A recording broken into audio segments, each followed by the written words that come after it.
गांव का एक किसान जिसने अपनी पूरी जिंदगी खेतों में पसीना बहाया, खूब मेहनत कर अपना खून पसीना बहाकर अपनी पूरी जिंदगी की कमाई अपने बेटे को पढ़ाने में लगा दिया।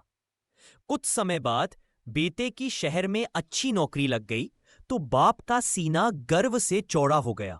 बाप ने सोचा, जवानी तो खेतों में मेहनत करने में निकल गई, अब मेरा बुढ़ापा अच्छा से बीतेगा। उधर बेटा शहर की चमक दमक में खो गया। धीरे धीरे बेटे ने अपने बाप से बात भी करना एकदम से बंद कर दिया। कुछ समय बाद एक दिन बाप अपने बेटे से मिलने के लिए शहर आ गया। अपने गवार बाप को देखकर बेटा शौक हो जाता है। कहता है, ये क्या हाल बना रखा है अपना, तुम्हें मेरे साथ देखकर लोग क्या सोचेंगे। चलो अब घर पर ही रहना, बाहर मत निकलना। घर पर जब भी बेटे के दोस्त आते तो वो कहता, पापा अंदर वाले रूम में ही रहना, जब तक मैं अपने दोस्तों के साथ रहूं मेरे पास मत आना। वो अपने बाप को ना किसी से मिलवाता और ना कहीं साथ ले जाता।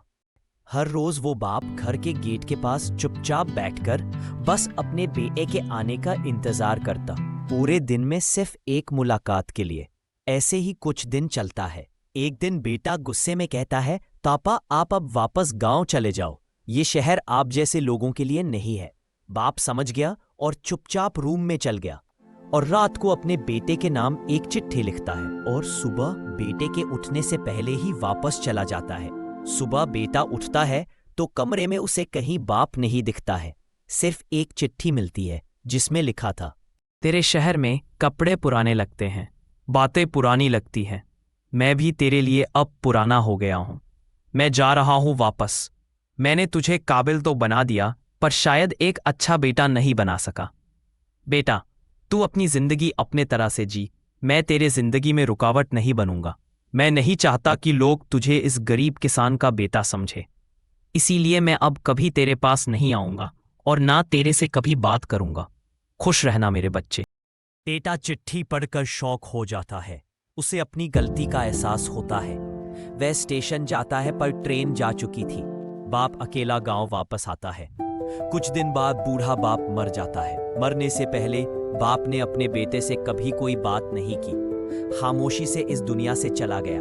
कुछ दिन बाद बेटा गांव आता है। गांव के घर जाता है तो देखता है कमरे में एक चौपाई रखी है जिस पर उसी बेटे की बचपन की तस्वीर है और सामने दीवार पर उसके पिता की तस्वीर जिस पर माला चढ़ा है।